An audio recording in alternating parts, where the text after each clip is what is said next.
بسم اللہ الرحمن الرحیم. السلام علیکم. Second year. This is our chapter number 10, the jewel of the world. اور اس میں جیسا کہ اس کے نام سے پتہ چل رہا ہے آپ کو, جیول کا مطلب ہوتا ہے جواہرات, جواہر, جوہر, زیور, ہیرا آف دا ورلڈ, دنیا کا مطلب دنیا کا ہیرا, دنیا کی انمول چیز, انمول بیش قیمت ہیرا. فلپ کے ہٹی جو ہے اس چیپٹر میں آپ کو مسلم دنیا کا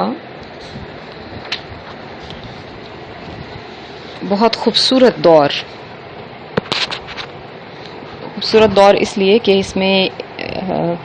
مسلمانوں کی شان و شوکت, پرشکوہ جو ان کی حکومت, دور حکومت, اس کا ذکر اس میں وہ کرتا ہے. اس کو چیپٹر کو سمجھنے کے لیے تھوڑا سا بیک گراؤنڈ جاننے کی ضرورت ہے کہ اس میں 750 AD 750 سن عیسوی میں عباسی خاندان نے بنو امیہ جو ہے ان کے خاندان کی حکومت کو ختم کیا تھا. تو عباسی خاندان نے اموی خاندان کے لوگوں کو چن چن کر قتل کیا تھا, اور ان میں سے چند ایک لوگ جو زندہ بچ گئے تھے, خوش نصیب لوگ,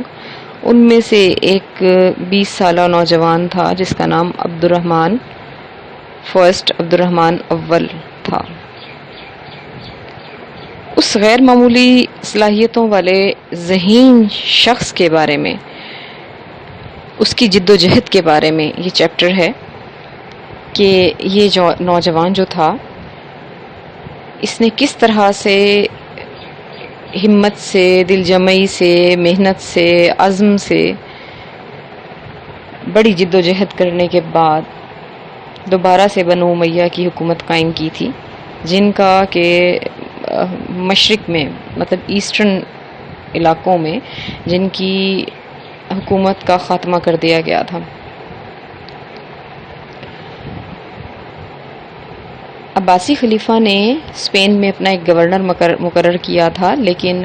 عبد الرحمن جو فرسٹ تھا, اس نے بڑی جد و جہد کرنے کے بعد اپنی فوج کو, لوگوں کو بڑا منظم طریقے سے, بڑی ویل ٹرینڈ, اس نے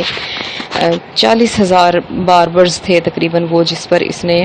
مشتمل ایک بڑی منظم فوج تیار کی, ان کی تربیت کی. ان کی مدد سے یہ عبد الرحمن اس عباسی خلیفہ کے مقرر کردہ جو گورنر تھا اسپین میں, اس کا سر قلم کر کے وہاں بھیجنے کے قابل ہوا اس کے پاس. اس نے اپنے دور میں نہ صرف ملٹری کے ساتھ یعنی فوجی حوالے سے, بلکہ اس نے شہر میں بھی امن و امان اور امن و اما کی صورتحال بہت بہتر بنائی. عوام کی ترقی پر, ان کی خوشحالی پر بڑا اس نے کام کیا. اس نے نہ صرف بیرونی جو حملہ آور تھے یعنی باہر کے لوگوں سے مقابلہ کیا, بلکہ اس نے اپنی جو لوگ ہیں ان کے اوپر بھی خاطر خواہ اس نے خرچ بھی کیا, اور اس نے ان کی سہولیات کے لیے بڑا کام کیا. اس نے کرتبہ میں شاندار محل بنوائے, باغ بنوائے, پانی کا بندوبست کیا, پانی کی فراہمی کا بندوبست کیا. پھر اس نے مسجد کرتبہ جو ہے وہ اس نے وہاں اس کی بنیاد رکھی, جو یروشلم اور مکے کی بعد جو ہے تیسرے نمبر پر مسجد تھی, لیکن مسجد بدقسمتی سے اس کے دور میں مکمل نہ ہو سکی. ہاں, اس کے بعد والے جو آنے والے لوگ تھے انہوں نے اس کو مکمل کیا. اس کے اندر بڑی شاندار قسم کی درسگاہ بھی اس نے تعمیر کی. کرتبہ کی یونیورسٹی کا اس کو درجہ ملا, اور اس کی جو اس کے دور میں زراعت میں بڑی ترقی کی اس کے ملک نے, اسپین میں بڑی شاندار ترقی کی. اس نے اچھی خاصی اس کی شہروں سے انکم تھی، اور وہ انکم کا 1/3 حصہ یہ فوج کو دیا جاتا، 1/3 لوگوں کی خوشحالی پر خرچ کیا جاتا، اور اس کے بعد بھی اچھی خاصی 1/3 رقم جو بچتی تھی وہ قومی خزانے میں جمع کر لیتا تھا۔ لیکن اس نے اپنی اتنی مستقل، اتنی جدوجہد پر مشتمل جو ہے اس نے ایک مشکل زندگی گزاری کہ اس کی زندگی کے بارے میں لکھا جاتا ہے کہ اس نے اپنی زندگی میں صرف 14 دن جو ہیں وہ خوشی کے گزارے، اور اس کی اوسطاً اس کی جو ایج تھی وہ اس کی 73 ایئرز، یعنی 73 سال میں اس نے، یعنی ایوریج اس کی لگائیں تو ایک سال میں ایک دن بمشکل اس نے 73 سالوں میں اس نے 14 دن صرف خوشی کے گزارے تھے، یعنی اس شخص کی زندگی اتنی جدوجہد سے بھرپور تھی۔ بہت ذہین تھا، بہت عقل مند تھا۔ دوبارہ اس نے اپنے علاقوں کو فتح کیا، اپنی فوج کو منظم کیا۔ پھر اس کے جو بعد میں آنے والے لوگ تھے ان میں عبد الرحمن جو 3rd ہے یا سوئم ہے، اس کے بارے میں بھی بتایا جاتا ہے کہ وہ بھی بہت ذہین شخص تھا۔ اس نے 912 سے 961 تک تقریباً 50 سال تک حکومت کی، اور اس میں بھی اس نے اس کو کرتبہ کو، یعنی جو اس کو پورے یورپ میں سب سے زیادہ سویلائزڈ سٹی جو ہے مشہور تھا، اور بہت دنیا کے 3 ثقافتی مراکز تھے سویلائزیشن کے، جیسے میں نے آپ کو کہا کہ ان میں سے ایک بنیادی مرکز تھا یہ بھی۔ 1,13,000 گھر تھے اس وقت اس کرتبہ میں، اور 70 لائبریریاں تھیں۔ یہاں سے آپ اندازہ لگائیں کہ علم کو کتنی زیادہ اہمیت تھی ان کے دور میں، اور اسی اہمیت کے پیش نظر آپ دیکھ لیں کہ اس وقت جو مسلمان ہیں انہوں نے بہت سارے کارنامے جو ہیں وہ سر انجام دیے، چاہے وہ سائنسی میدان میں ہوں، چاہے وہ فوجی میدان میں ہوں، چاہے وہ کنسٹرکشن کے حوالے سے ہو۔ تو ان کی اتنی زیادہ ان کی شہرت تھی کہ ویسٹرن کنٹریز کو کبھی کسی سرجن کی، کسی کانٹریکٹر کی، کسی کنسٹرکٹر کی، کسی سنگر کی، کسی ٹیلر کی بھی ضرورت پڑتی تو وہ کرتبہ کو ہی ریکویسٹ کرتے تھے، اور اس کی اتنی زیادہ شہرت تھی کہ وہاں پر ایک نن تھی، انگلش نن، کرسچن نن تھی، جس نے کہا کہ یہ جو ہے یہ دنیا کا ایک ہیرا ہے، یہ جو شہر ہے۔ بہت سارا نہری نظام بڑا زبردست تھا اس دور میں، انگور، چاول، خوبانی، آڑو، سنگترا، گنا، کپاس، زعفران، یہ ساری چیزیں زراعت کے میدان میں بہت ترقی کی انہوں نے، بہت ساری چیزیں انہوں نے متعارف کرائیں۔ ڈاک کا باقاعدہ نظام ان کا تھا، سکے تھے ان کے،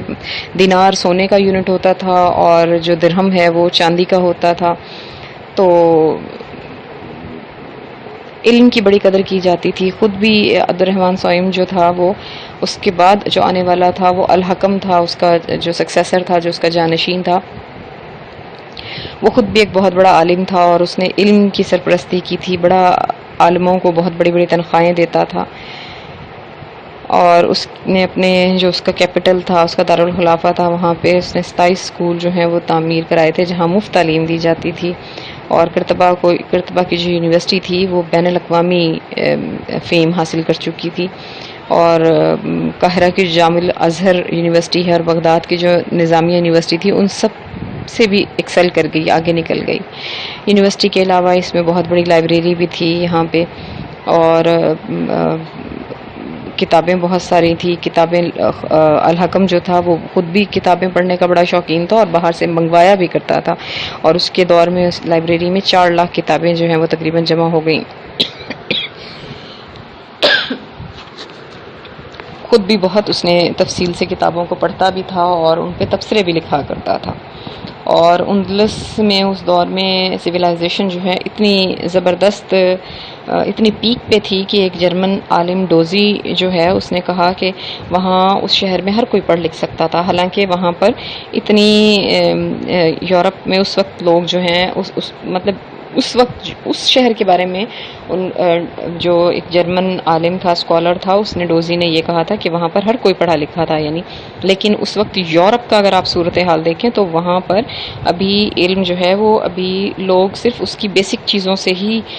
جان پہچان تھی، اور وہ بھی صرف جو بہت زیادہ ان کے جو پریسٹ، جو ان کے پادری یا بہت پڑھے لکھے لوگ شمار ہوتے تھے، ان کے بارے میں تھا کہ وہ جو ہے وہ ہی صرف اتنا تھوڑا بہت پڑھ لکھ سکتے تھے، باقی جو ہے یہ اتنا زیادہ نہیں پڑھ لکھ سکتے تھے۔ تو ہم یہ دیکھتے ہیں کہ آج اس چیپٹر کو ہم تھوڑا سا شروع کر لیتے ہیں۔